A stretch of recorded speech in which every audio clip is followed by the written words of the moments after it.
അതുപോലെ രാവിലെ എണീറ്റ് ചിലപ്പോൾ പ്രൊഡക്റ്റീവ് ആവാന്ന് കരുതി വെള്ളമൊക്കെ കുടിച്ച് നേരെ പോയി ഫേസ് പാക്ക് ഇട്ട് മുഖത്ത് എന്ത് തേച്ചാലും എനിക്ക് കുരു വരും, പക്ഷെ ഞാൻ വീണ്ടും തേക്കും.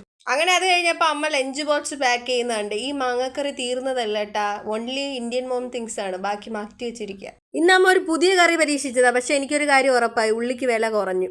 ഉള്ളിയൊന്നും ആ ഓടക്കുഴൽ കുപ്പിക്കകത്ത് കയറുന്ന പോലും ഇല്ലായിരുന്നു. ഇന്നത്തെ മെഴുക്ക് വരട്ടി സ്പെഷ്യലാണെന്ന് പറഞ്ഞു. പോയി നോക്കിയപ്പോൾ ഉരുളക്കിഴങ്ങ് മെഴുക്ക് കണ്ടിട്ടുണ്ട്, പയറ് മെഴുക്ക് കണ്ടിട്ടുണ്ട്. ഇത് രണ്ടും കൂടെ ഒരുമിച്ചിട്ട് വിഴുകിയിരിക്കുന്നു. അങ്ങനെ എല്ലാം സെറ്റാക്കി കുളിക്കാൻ പോയ അമ്മ തിരിച്ചോടി വരുന്നു. കാര്യം എന്താ, മീൻകറി എടുക്കാൻ മറന്നുപോയെന്നു. ഒരു ദിവസം ചോറിനൂടെ കഴിക്കാൻ മീനില്ലെങ്കിൽ ഗൂഗിളിൽ നിന്ന് മീനിന്റെ ഫോട്ടോ ഡൗൺലോഡ് ചെയ്ത് ചോറ്റും പാത്രത്തിന്റെ അടുത്ത് വെച്ച് കഴിക്കുന്ന ആളാ അമ്മ. അതുമെല്ലാം സെറ്റാക്കിയതിനു ശേഷം ഞാൻ നേരെ പോയി കുപ്പിയിൽ വെള്ളം നിറയ്ക്കാൻ.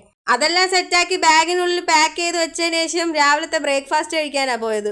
കട്ടപ്പയെ മനസ്സിൽ വിചാരിച്ച് ഞാൻ പുട്ടിന്റെ പുറകെ നിന്ന് കുത്തി തള്ളി താഴെ ഇട്ടു. പുട്ടിന്റെ കൂടെ കഴിക്കാനായിട്ട് ഇന്ന് കടലക്കറിയായിരുന്നു. പുട്ടും കടലക്കറി എടുത്ത് ഹാപ്പി സിനിമ ഇട്ട് അങ്ങ് ഇരുന്ന് തിന്ന്. അപ്പം ഇത്രേ ഉള്ളൂ, ബൈ.